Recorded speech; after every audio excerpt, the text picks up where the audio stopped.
صل على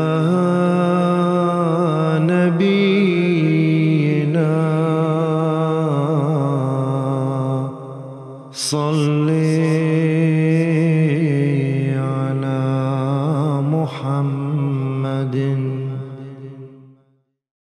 Asyhadu an la ilaha illallah wahdahu la syarikalah. Wa asyhadu anna Muhammadan abduhu wa rasuluh. Amma ba'du fa'a'udzu billahi minasyaitonir rajim. Bismillahirrahmanirrahim. Pemirsa yang dirahmati Allah Subhanahu wa taala, Assalamualaikum warahmatullahi wabarakatuh. Pada kesempatan Daras Ramadan di episode ini, kita akan membahas sebuah tema tentang tanda-tanda akhir zaman. Sebagian besar kaum muslimin berpandangan bahwa hari kiamat bermakna hari kehancuran alam semesta atau hari di mana kehidupan ini akan berakhir. Padahal jika kita pelajari lebih dalam, arti kata kiamat secara bahasa adalah berdiri atau tegak atau bangkit. Yang jika dikaitkan dengan terminologi Islam, maka hari kiamat bermakna sebagai hari kebangkitan umat Islam dalam rangka menata kembali suatu kondisi kemunduran demi meraih sebuah kemajuan dan kemenangan yang agung. Agama Islam telah ditakdirkan oleh Allah Subhanahu wa taala sebagai agama yang paling diridhoi dan dinubuatkan akan unggul atas agama-agama lainnya di akhir zaman. Dan tanda-tanda akhir zaman sendiri telah Allah Ta'ala isyaratkan dalam Al-Quran di berbagai tempat. Dan salah satu di antaranya berada dalam surah At-Takwir, yaitu surah ke-81. Di dalam ayat-ayat ini, Allah Subhanahu wa Ta'ala berfirman, A'udzubillahi minasyaitonirrajim, Bismillahirrahmanirrahim. Idza syamsu kuwirat. Artinya, apabila matahari akan digulung. Ayat ini mengisyaratkan sebuah tanda akhir zaman, yakni ketika kegelapan rohani akan menyelimuti seluruh dunia akibat cahaya suci dari ajaran Rasulullah SAW telah ditinggalkan oleh umat manusia, khususnya oleh umat Islam. Kalimat digulungnya matahari adalah bahasa kiasan yang tertuju pada ditinggalkannya ajaran yang mulia Rasulullah SAW. Kemudian Allah Ta'ala berfirman, wa idzan nujumu kadarat. Artinya, dan apabila bintang-bintang akan menjadi suram.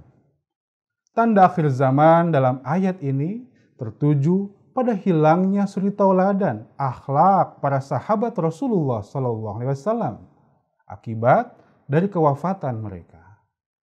Ayat ini pun dapat juga tertuju kepada hilangnya suri tauladan dari para pemimpin-pemimpin agama sehingga umat akan terjebak dalam kegelapan rohani. Kemudian Allah Subhanahu wa taala berfirman, wa idzal jibalu suyirat. Artinya, dan apabila gunung-gunung akan dijalankan.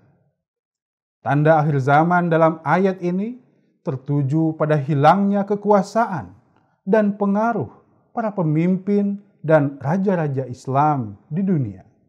Lalu digantikan oleh kekuatan dari penguasa yang lain yang memberikan dampak kesesatan rohani bagi umat manusia.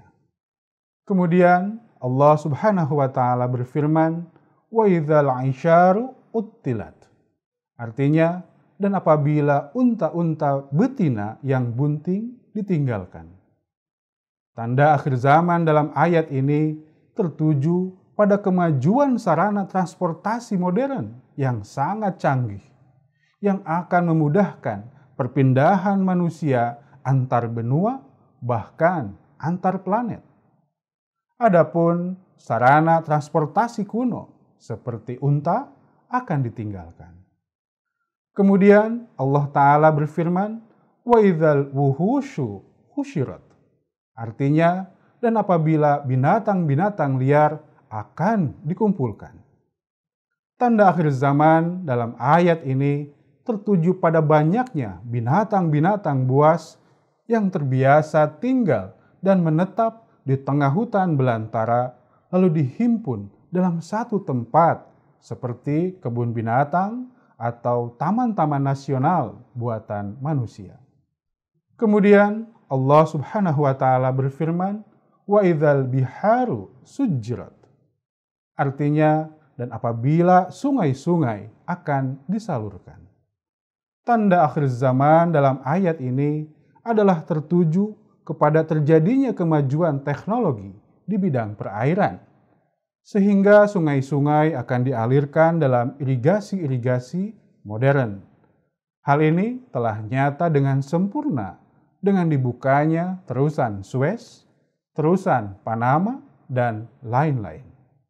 Kemudian Allah Ta'ala berfirman, "Wa idzan nufusu zuwijat." Artinya, dan apabila bangsa-bangsa akan dipertemukan.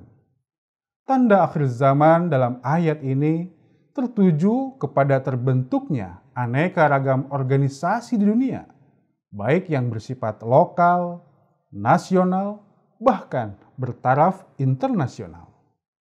Hal ini terjadi akibat dari perkembangan teknologi di bidang transportasi dan telekomunikasi. Kemudian Allah Subhanahu wa taala berfirman, "Wa idzal mau'udatu su'ilat bi ayyi dzambin qutilat." Artinya, dan apabila bayi-bayi perempuan yang dikubur hidup-hidup akan ditanya, karena dosa apa ia dibunuh. Tanda akhir zaman dalam ayat ini tertuju pada maraknya perzinahan dan pergaulan bebas, sehingga banyak kasus aborsi, lalu bayi-bayi tersebut dikubur hidup-hidup. Kemudian Allah Subhanahu wa taala berfirman, "Wa idzas suhufu nusyirat." Yang artinya, dan apabila kertas-kertas akan disebarluaskan. Tanda akhir zaman dalam ayat ini tertuju pada penyebaran informasi yang sangat cepat dan sangat canggih melalui alat-alat yang sangat modern. Kemudian Allah Ta'ala berfirman, "Wa idzas sama'u kusyitat." Artinya, dan apabila langit akan dibuka. Tanda akhir zaman dalam ayat ini tertuju pada terbukanya rahasia-rahasia ruang angkasa, di mana melalui ekspedisi-ekspedisi dan penjelajahan ruang angkasa, maka diperoleh ragam informasi tentang kehidupan di planet lain. Bahkan selain itu, melalui teknologi ini, manusia akan berhasil memperoleh peta kekayaan dan khazanah bumi yang terpendam jutaan tahun lamanya. Kemudian Allah Ta'ala berfirman, "Wa idzal jahimu su'irat." Artinya, dan apabila api neraka dinyalakan. Maksudnya, kehancuran dan kemerosotan akhlak manusia menyebabkan ketidakadilan akan melanda dunia, sehingga menimbulkan perselisihan, peperangan, dan kebencian di antara sesama manusia dan bangsa-bangsa di dunia, laksana berada di dalam neraka. Kemudian Allah Ta'ala berfirman, "Wa idzal jannatu uzlifat." Artinya, dan apabila surga didekatkan. Maksudnya, sementara umat manusia telah jauh meninggalkan Tuhan dan agamanya, maka amal baik dan ibadah kepada Allah Subhanahu wa Ta'ala akan menjadi sarana untuk mendapatkan pahala yang besar dan dapat mendekatkan dirinya kepada surga. Pemirsa yang dirahmati Allah Subhanahu wa Ta'ala, di dalam hadis pun Rasulullah SAW telah menyampaikan tanda-tanda akhir zaman. Rasulullah SAW bersabda, akan datang suatu masa atas manusia, di mana tiada yang tertinggal dari Islam kecuali hanya namanya saja, dan tidak tertinggal dari Al-Quran kecuali hanya tulisannya saja. Masjid-masjid mereka dibangun indah dan tinggi-tinggi, namun kosong dari petunjuk.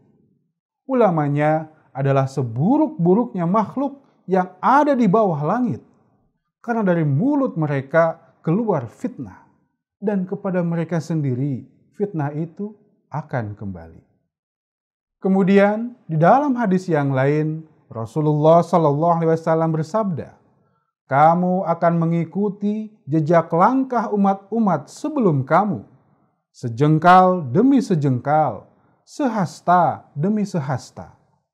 Sehingga jikalau mereka masuk ke lubang biawak pun, kamu akan mengikuti mereka." Para sahabat bertanya, "Ya Rasulullah, apakah mereka Yahudi dan Nasrani?"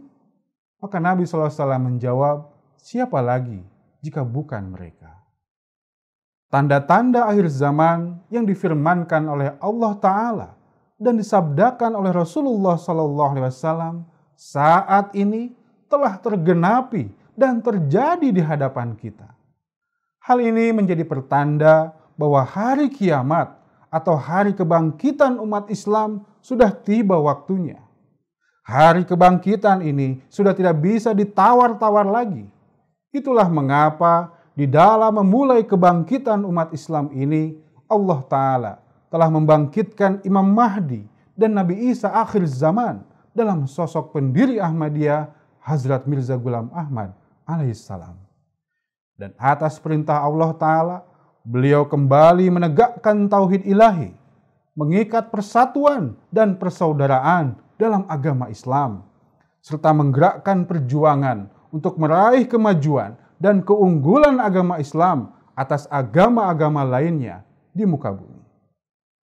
Hari ini, buah manis dari perjuangan beliau sudah dapat kita nikmati bersama. Di bawah panji Rasulullah SAW, jutaan orang telah menyatakan diri bergabung ke dalam agama Islam. Dakwah penuh cinta dan kasih sayang dari Ahmadiyah telah menenteramkan jutaan hati umat manusia. Benih-benih Islam yang damai telah tersebar di 200 negara lebih. Oleh karenanya, mari kita sambut bersama sosok juru selamat di akhir zaman ini, yakni Hazrat Mirza Ghulam Ahmad alaihissalam, Imam Mahdi dan Nabi Isa di akhir zaman. Pemirsa yang dirahmati Allah Ta'ala, demikianlah daras Ramadan yang dapat saya sampaikan pada episode kali ini. Semoga dapat memberikan manfaat untuk kita sekalian. Amin. Wa akhiru da'wana anilhamdulillahi rabbil alamin. Wassalamualaikum warahmatullahi wabarakatuh.